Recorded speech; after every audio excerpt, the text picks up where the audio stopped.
famed feminist attorney Lisa Bloom shooting the messenger, blaming a far-right journalist for busting her case. That's apparently after she was caught red-handed soliciting funds for those accusing Donald Trump of sexual misconduct. And that supposedly far-right journalist is actually well-respected reporter John Solomon of The Hill, used to work at the AP. He's going to be here to give his side of the story. But first, the left's hyperbole and hypocrisy regarding criticism of Bob Mueller and the FBI. That's the focus of tonight's Angle. Critics of the president and this channel are howling that we're putting the country in danger. So what's our crime? Accurately reporting the alarming bias within special counsel Bob Mueller's investigation.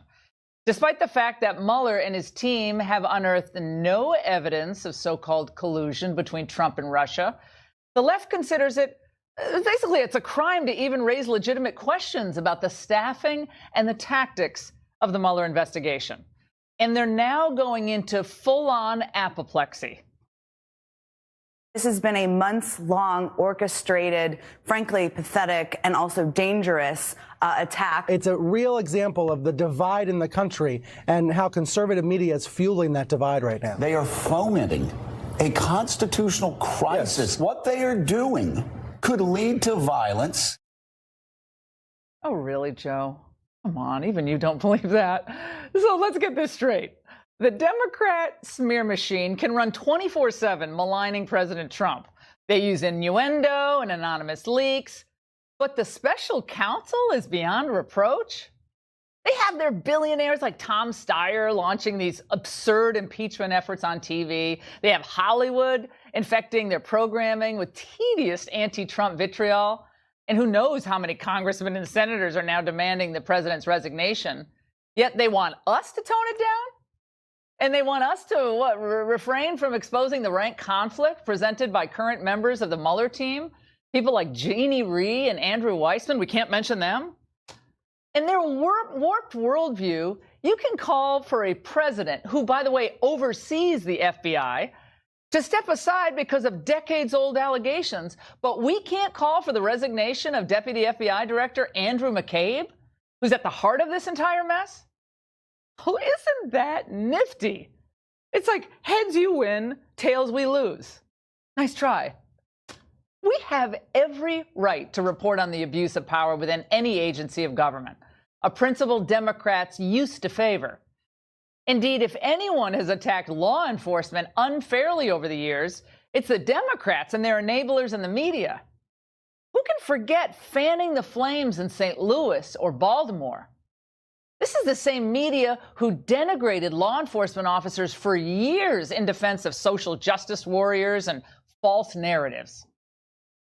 When we equip police with all these powers and no training, that doesn't just affect one segment of the community, that impacts everybody. Let's make that clear. The city's not burning because of these protesters. The city is burning because the police killed Freddie Gray. I do not trust this. Oh, they're bad, so they must have done something wrong and they deserve what they had coming rationale, which is the same one we hear from the CIA as we hear from police in a case like Michael Brown. Our hearts are out there marching with them. For a nanosecond by their phony claims of shock and dismay over conservatives who have the temerity to challenge Bob Mueller, Jim Comey, and Andrew McCabe. And let's not forget what the president said last week about the rank and file of that very agency of the FBI. When you return home to your local precincts, I want you to deliver a message to your fellow officers. The President of the United States has your back 100%. Yeah, definitely sounds like he and his followers don't support the FBI. Look, the fact is, what the left is really irked about, let's be honest here, is that the president is actually following through on his major promises. And by the way, we saw this today with the announcement of our new American security strategy. Henceforth, we will use a principled realism to deal with our allies and our adversaries. We see China now for what it is. It's a state-run power aggressively seeking global dominance. We'll work with them when they can, but we have our eyes wide open. Same with Russia. Although, let's face it, they have an economy smaller than France's. It's not quite China. Our approach to the world now will be consistently grounded in our America First ideal. It's a total, complete repudiation of Obama's citizen of the world claptrap that we heard about so often for his 8 years. So no wonder the left is totally unhinged. Soaring economy, tax reform about to pass, confidence high, ISIS smashed, deportations up, foreign policy refocused. And no, we are not tired of winning, but as we do so, we will continue to ask uncomfortable questions at times about Bob Mueller's team or any other part of the government where corruption might lie. It's our job, and that's the angle. And now for a deeper look into what's really going on in the Mueller investigation, the Wall Street Journal's Kim Strassel joins us from Alaska. Wow, Kim, good for you. And here in the studio, former FBI Assistant Director Ron Hosko. Ron, let's start with you. What did I get right? What did I get wrong? Well, I think that you got a lot right. On many levels, the president is succeeding, and I certainly believe that that the media is right to shed a light and raise questions that I think are legitimate questions about whether Bob Mueller is running an unbiased, fair, responsible investigation. Those are fair questions to ask, given the background of some of the attorneys that have staffed that group. And he makes a distinction, Ron, between the rank and file officers of the FBI. You can see his love for the law enforcement, whether it's police, first responders, firefighters, or the FBI. And the leadership, which at times, I think in this case, has made judgments in hiring that have been ill-advised, at the very least. Well, look, Bob Mueller has the right to hire the team of his choosing. However, raising questions and looking at the composition of that team, I think, is entirely legitimate. Because at the end of the day, what you want is an unbiased investigation. The light is going to shine in. We are going to have an understanding, and what has happened, what we saw on text exchanges between a lead FBI investigator and an FBI attorney, Peter Strzok and Lisa Page. Right. Those raise legitimate questions. They certainly are embarrassing to the workforce over there.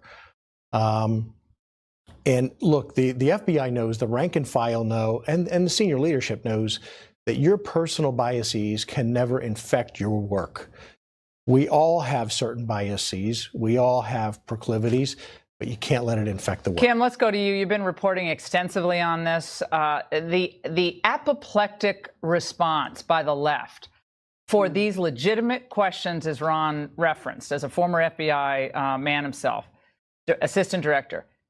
They're over the top. And this from Democrats who have routinely questioned law enforcement across the country in the most vicious ways, frankly, oftentimes unfounded. Look, I think the depth and the range of that complaint about him and the attacks on him are a signal of Democratic realization of how big a problem Bob Mueller has created for himself. Because let's be clear, Bob Mueller has done this to himself. Nobody else. It's not the conservative media. I think a lot of us out there, and myself included, when he was first appointed, we were hopeful. We wanted to know. I still want to know. Is there anything improper or illegal about Trump transition team or campaign team ties to the Russians? But I think a lot of people also expected that he was going to look into what really happened last year, what happened within the FBI. And we're coming to the realization that not only is the team that is working for him incapable of looking into those issues because they're the people who stand accused, as it were, but they may have biases that prohibit them from fairly looking at the Trump team and what happened. And he's done this to himself by choosing them and then by not coming clean when he found out himself what was going on. I think the Wall Street Journal writer who I think originally wrote about this today, Kim, said, well, no, when they talked about an insurance policy, they were essentially trying to help Trump. Did you see that reference today on Twitter? There was like a 14-tweet long chain, which Britt Hume and I were howling about on Twitter. We're like, oh, okay, so he was actually trying to help Trump with this insurance policy. I couldn't follow that, I have to confess. Well, there's a lot of theories getting thrown out there right now about how you could possibly explain this, because it looks very, very bad. But here's the reality, Laura. We're not going to know until the FBI actually puts this guy forward to be interviewed by Congress. And again, I think this gets to the problem that Mueller has. They wanted to interview him months ago, and the FBI has continued to refuse to make him available. They kept those texts hidden, and so did the Mueller team. That does not inspire confidence by anyone. If Bob Mueller had cared about the credibility of what he was doing when he demoted this guy back in July, he'd have gone to Congress, who clearly has an interest in this, told him what was going on, and said, look, I dealt with the problem. That's not what happened. Ron, this is what Andy McCarthy said today on my radio show. He was talking about the initial decision to recuse himself by Jeff Sessions. Let's listen. I give him a 1 on how he's performed in connection with the Russia stuff. His recusal on Russia was way too broad, including giving Mueller a warrant to investigate this thing that has absolutely no limits, and that has become just the fishing expedition that people like me complained it was going to be.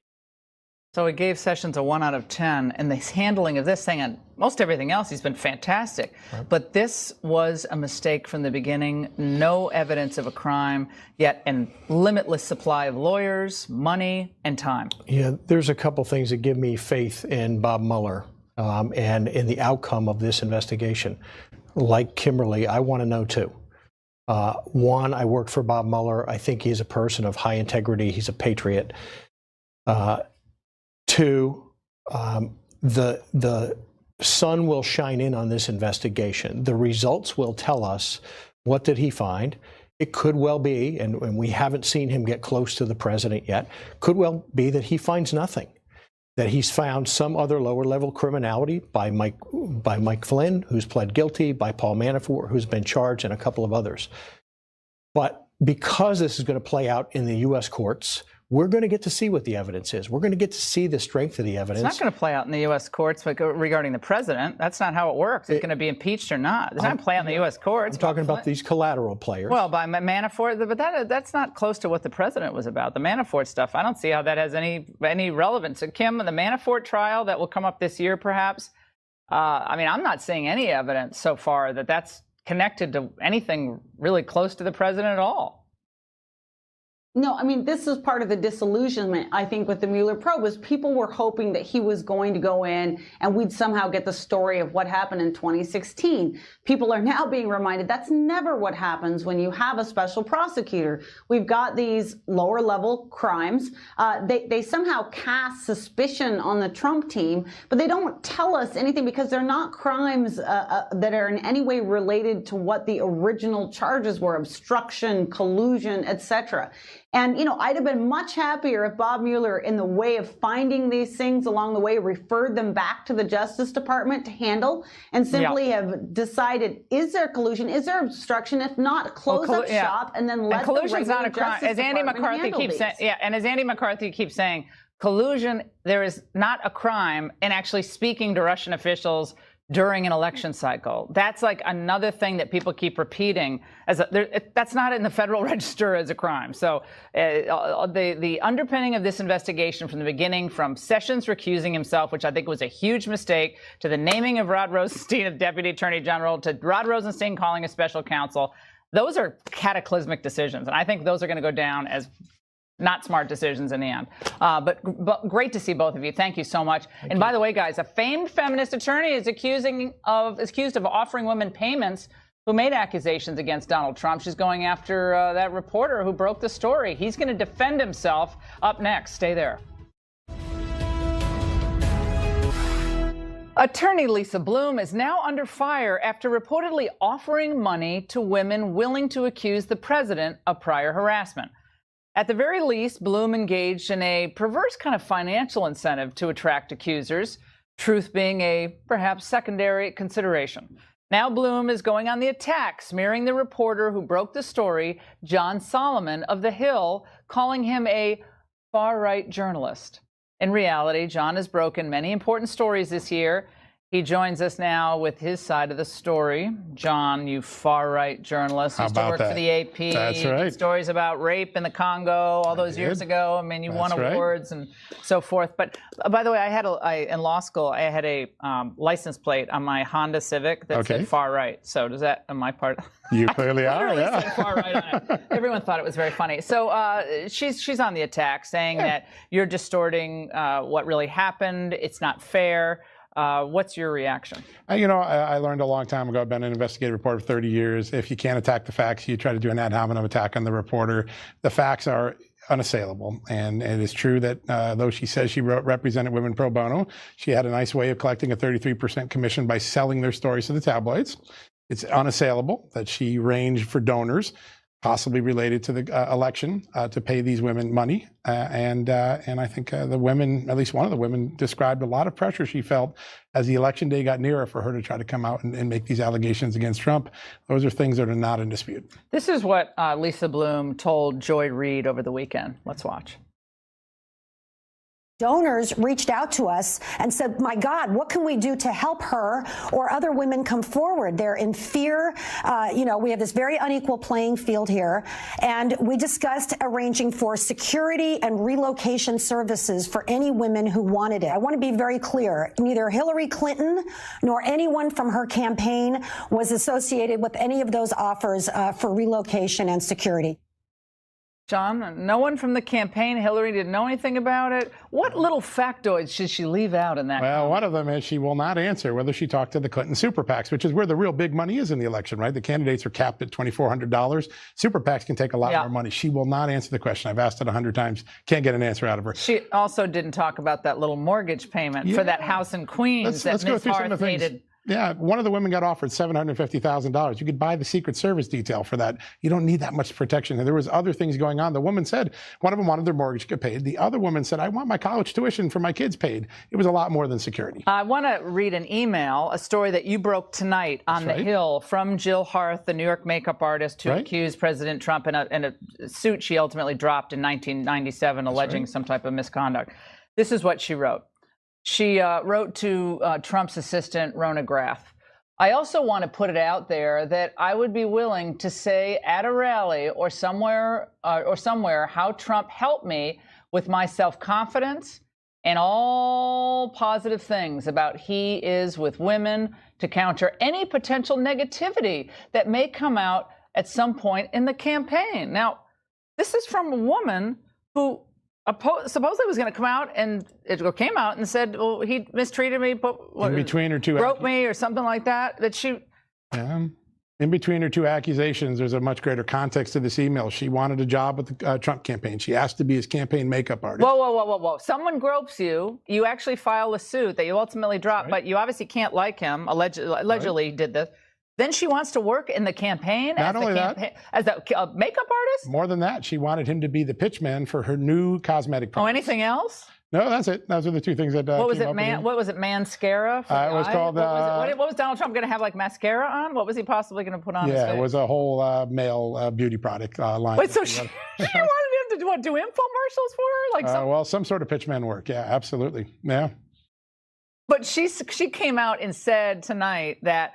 I had gotten over the prior, but she was mad that Donald Trump said it didn't happen. That's right. And so she went, this is ridiculous. If you follow her story, she was angry at him, then not angry at him. Do my makeup line. I don't like you. Yeah. Work on a business deal, and they got angry at him again when he denied the allegations. Now, Lisa Bloom said that none of this changes the fact that she did not tell women to make up stories. That's right. And that you wrote that in your original piece. Yeah, none of the women said they were asked to say anything. No. Now, there was one episode that is kind of interesting. One woman was asked to take all of her pro-Trump comments down from Facebook so that her story would be more believable. So that did happen. Oh, okay. But they weren't told, you say this and I'll give you extra money. No, not at all. No.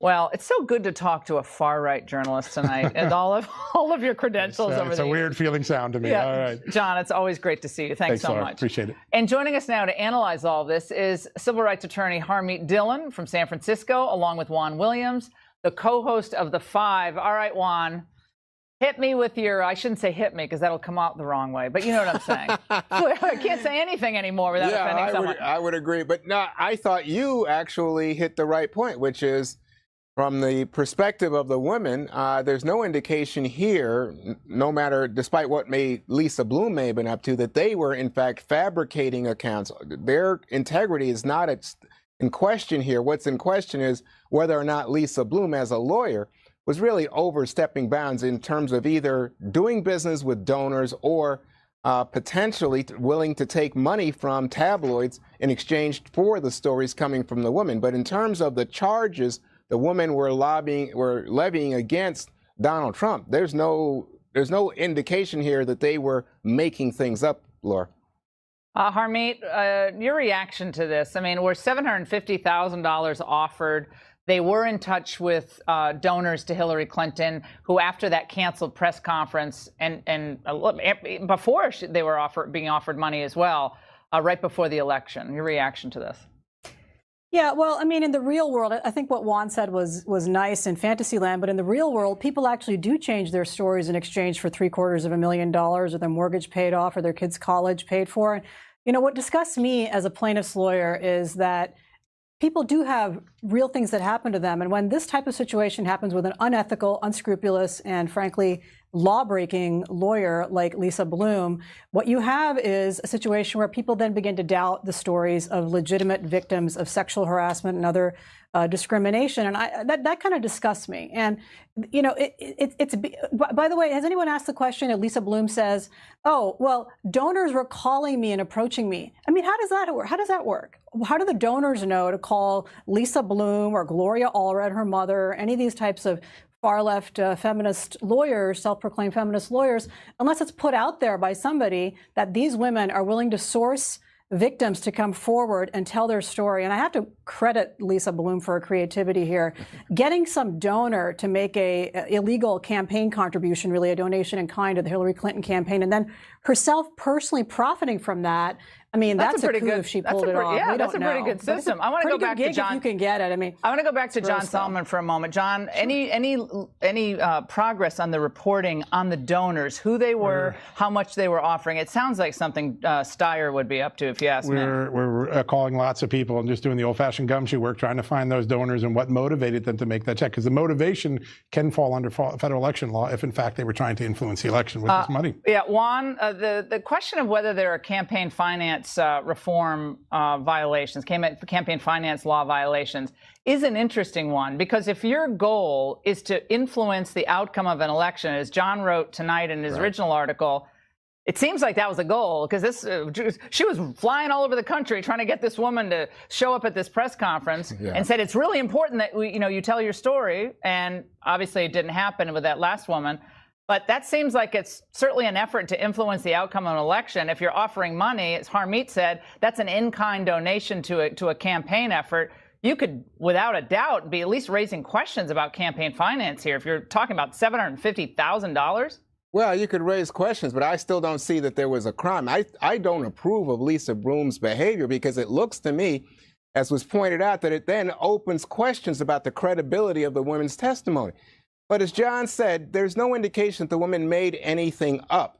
Harmeet says, I'm in a fantasy land because I think that with all that money on the table, people wouldn't make things up. Well, where's the evidence that anything was fabricated, Juan, you don't that think everything it's was odd? made up? Juan, but let me speak to your point, Laura. Your point was interesting to me, but I still don't see a crime, because remember, back then in the heat of that campaign, everybody knew about women coming out. And if these donors wanted to protect the women, I don't see that that's illegal or an in-kind contribution. Well, paying someone's mortgage off, paying a kid's tuition. I don't know what the negotiation. You know, this is tawdry. How is that protecting? How's that protecting? I mean, who doesn't want their mortgage paid off? It doesn't. I mean, that's like that's a convenient deal. But I think Lisa Bloom is the one who's conducting these awful negotiations, but that's not about the women, is it? Now, my question to you, Juan, though, you said it doesn't call into question the veracity of any of the allegations. I actually take issue with that. I think the Harth gal, can you say gal? You probably can't say that either. But Jill Harth, the makeup artist. Yeah. If someone had done what she claims that Donald Trump did, the grope, why would you want to rush to the campaign? There's no other work she can get. There's nothing else she can do in New York City. No stage work she could do. There's no commercial work she could do. She rushes to the Trump campaign. Let me work for you. I'll be a surrogate. I'll say good things about you. So I would put her on the stand and say, wait a second. You made allegations against him in 1997. Now you say he's good for women? Like, when are we supposed to believe you? In 1997? Or do we believe you now, Jill? I mean, it would take about 5 questions for me to destroy her credibility on this. I'm sorry. You guys are being way too charitable. But that's not all the women. That's one woman. Well, that's the one I'm focusing on right now. Okay, but that's not the majority. That's not, you know. I'm using my best example one right now. But Harmeet, you can close it out. Harmeet, go ahead. Yeah, so Laura, when people come to you as a plaintiff's lawyer about their story, you know, these are vulnerable people, and I think that Lisa Bloom has really exploited some of these women. And so, you know, she goes to fly and talk to somebody in their hospital, and then after the person doesn't comply, she does this emotional manipulation thing saying, I've been very good to you, you've been very bad to me, et cetera. And she repeatedly stresses how close it is to the election. So if anybody thinks that the timing of all of this and the escalating money wasn't related to the election, well, I have a bridge to sell you. Oh, guys, great conversation. And John Solomon, phenomenal report tonight, really interesting. And by the way, guys, the Boston Globe that famously exposed the sex abuse in the Catholic Church as a serious public matter, but sex abuse within its own walls of the Boston Globe, that's a different matter, very private. We're going to blow the lid off that in just a moment.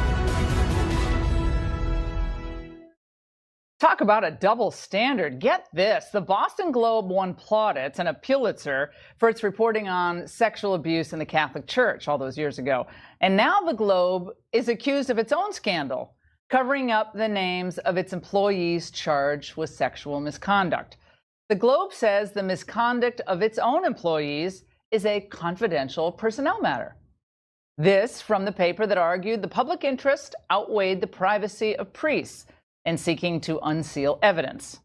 Hypocrisy? Well, you'll decide. Joining us now with a reaction from New York is Catholic League President Bill Donahue, along with Kathy Aru, publisher of Catalina magazine. Great to see both of you. Thanks for joining us. Bill, I know you had a little surgery today, so thanks for toughing it out with us. I love it. You can't keep a good Irishman down. Look, you come with battle scars. All right, Bill, the Boston Globe says this is a different situation. This was not a case of this individual employee committing any acts of physical violence toward anyone, and they cite that as one of the reasons for the confidentiality. Right. They need to read Massachusetts law. Massachusetts law defines sexual harassment as verbal as well as physical conduct. And beyond that, there are many, many priests who were charged with rather venial type of offenses, and that didn't matter at all to the Boston Globe. In fact, even today, there's one of the reporters is writing how we should make a distinction between somebody who grabs somebody and rape. I've made that distinction now for about 15 years. Nobody at the Boston Globe is willing to listen. These people are phonies, they're rank hypocrites, and all of a sudden they've discovered privacy rights and confidentiality. One standard for the Globe and one standard for the Catholic Church. Kathy? Well, yeah, but I mean, 2 wrongs don't make a right. The church needs to take care of its problems, and the Boston Globe needs to take care of its problems. And sexual abuse and harassment is not okay anywhere. So the Boston Globe doesn't need to reveal who its accused, alleged harassers are, as much as the church doesn't need to do that. The law will do that, and if these people are guilty, they will be punished. And that's what we saw with the priest that committed the crimes, and that's what we'll see at the Boston Globe.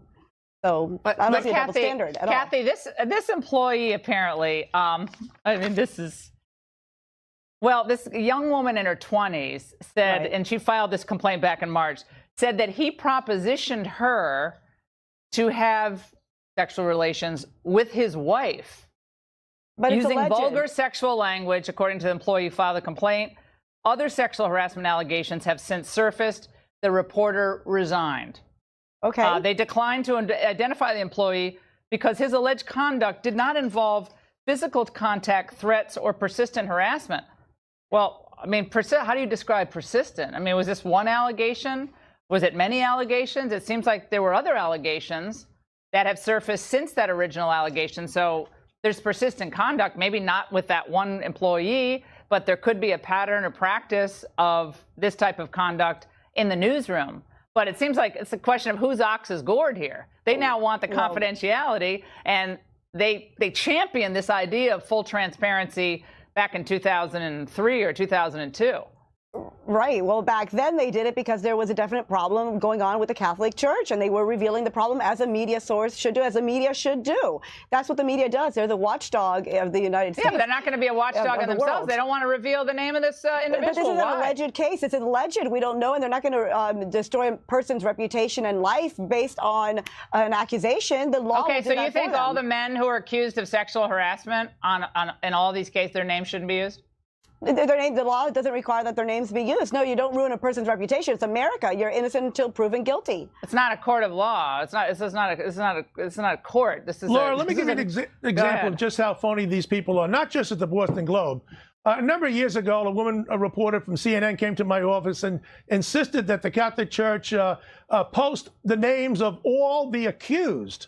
Not anybody who's found credibly or substantiated accusation. Anybody who's been accused, they should put that up on the website of the Archdiocese. I had the phone in my hand. I picked it up and I said, "Miss, can I have the name of your boss and his phone number?" She said, "Why?" I said, "I'm going to report you as sexually abusing me. And then I'm going to ask whether or not they're going to put your name up on the website of CNN." She said, "I got your point." And I put the phone down. It grates me so much that if you want to go back to the 1920s, that's what the Boston Globe says. We go back to the 1920s about accused priests. Well, the Boston Globe goes back to the 1870s. Certainly we can go back to World War I. And I guarantee you the Catholic League will pay for an army of lawyers to look at the Boston Globe to see if there's any more of this kind of stuff going on. Because I don't believe them that they rolled out a couple of cases from the 1970s. They roll out a case from today, and we're expected to believe that that's it. And they don't pay any price for this, and the law enforcement are not engaged. I've never seen such phoniness in my life outside of Hollywood, perhaps. Oh, Kathy, they say they've hired a lot more women. They have a lot more women managers, and that's I'm sure it can be proven. I'm sure it can be proven. But it's the media's job to push the envelope, and it sounds like that's what they were doing with the Catholic Church. The media has to ask the tough questions. But they got to ask the tough questions of themselves. You're making my point. Yeah, fine. I'm glad they exposed what they did. I'm glad they did what they did. But the question is, but this is just divisive. You let the light shine in at home too. Let the light shine in at home. The Boston Globe should take care of their problems. The Catholic Church should take care of their problems. I mean, there shouldn't. Yeah, none of this they should be going on anywhere. Their problems if they're not going to investigate. They get to have the anonymity. Yeah, they'll be investigated. If it's they're not going illegal, to investigate them. Investigate themselves. Yeah. Well, we'll see. I bet we'll find out other cases of individuals that are accused. I'm sure you will. All right, guys, we're out of time. I'm sorry we could continue this all night. Speaking of travesties, by the way, how does the busiest airport in the world just go dark for half a day? And how in the world does a train on a brand new route, inaugural trip, just jump the rails and land on one of the busiest interstates in the United States? Plus, I've got a word or two for Mark Hamill, and maybe you'll hear an impersonation I do of Yoda coming up. Been a horrible 24 hours in transportation. 2 failures, one embarrassing and one tragic. The first at Atlanta's Hartsfield-Jackson Airport, the busiest in the world, which was completely shut down for 11 hours by a power outage.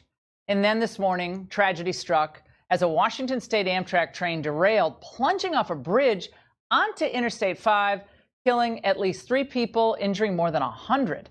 Investigators are still looking for the exact cause, with attention on the train's high rate of speed.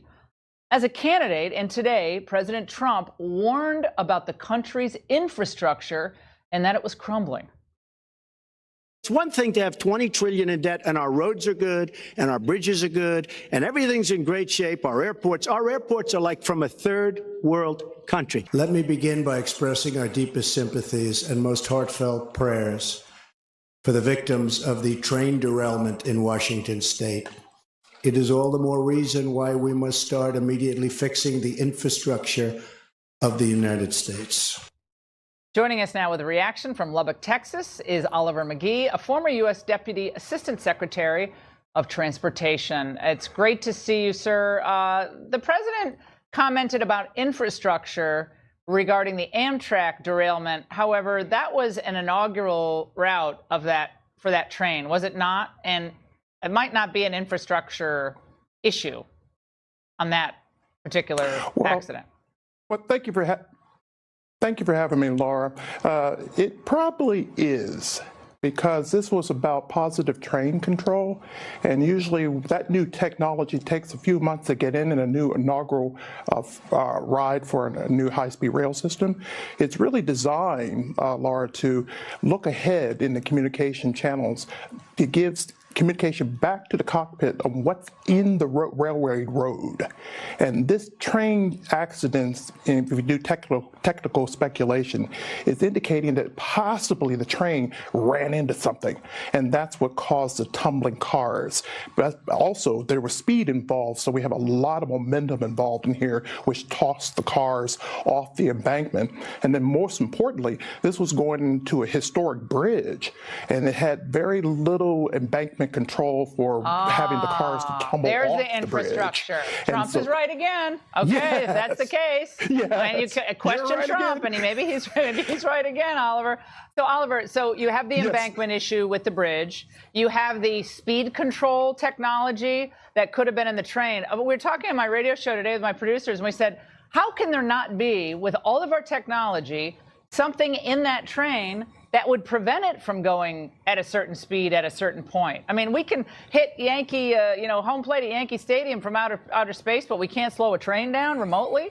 That seems crazy. And why would you let the train go if you had that technology? To me, that makes no sense. But what do I know? I'm not an expert on trains. You're the transportation guy.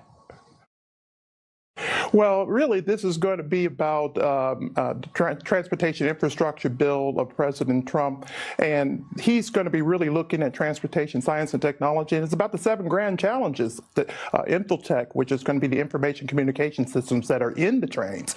It's going to be wireless tech, because we have to have wireless communications, and I was saying to Harris Faulkner this morning on Outnumbered that we probably need to look at the black box in the cloud, looking at trains, planes, and automobiles, Bingo. and find out where they are across the nation. Oliver, before we let you go, about... I got to get your thought very quickly on Atlanta Hartsfield, because that was a travesty. The fact that people could be hovering over their cell phone lights trying to figure out, oh my gosh, how am I going to get home to grandma for Christmas? And at busiest time of year, among the busiest times of year, for hours and hours and hours. I mean, talk about a vulnerable infrastructure if that could be the case. Real quick. Absolutely. I was talking to my very good friend Leslie today, and she was saying that she had a friend that was stuck in the airport for hours and watching people being taken out in wheelchairs because they were going through dark tunnels. And then, can you imagine being caught in the sky for 15 hours with then running out of water? Good thing the kids were behaving on the airplane. What we learned today is that we need to start retrofitting the nation's airports, and we also have to have backup systems on here because the air traffic control went down. We need to back up airports like we back up hospitals.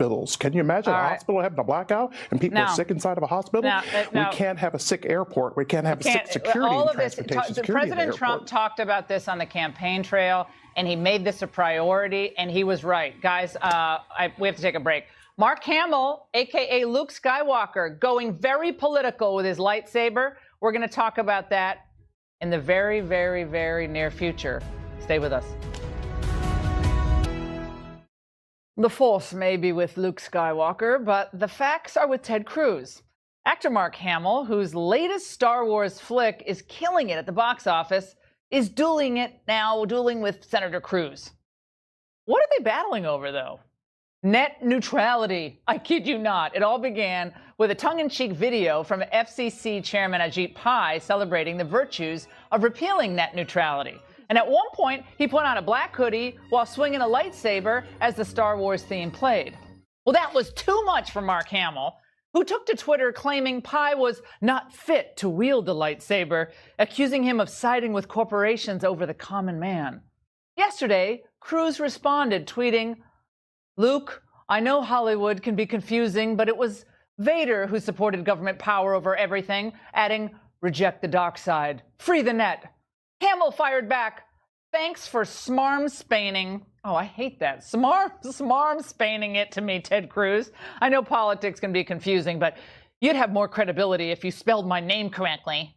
Cruz apologized for the misspelling, then schooled him on some net neutrality facts. This is thrilling. Hamill has been hammering President Trump on Twitter for months and now feels qualified to weigh in on net neutrality. because of his long, distinguished career on screen in films such as Star Wars and Star Wars sequels. As Yoda once said, "Wars not make one great." That was pretty good. We'll be right back.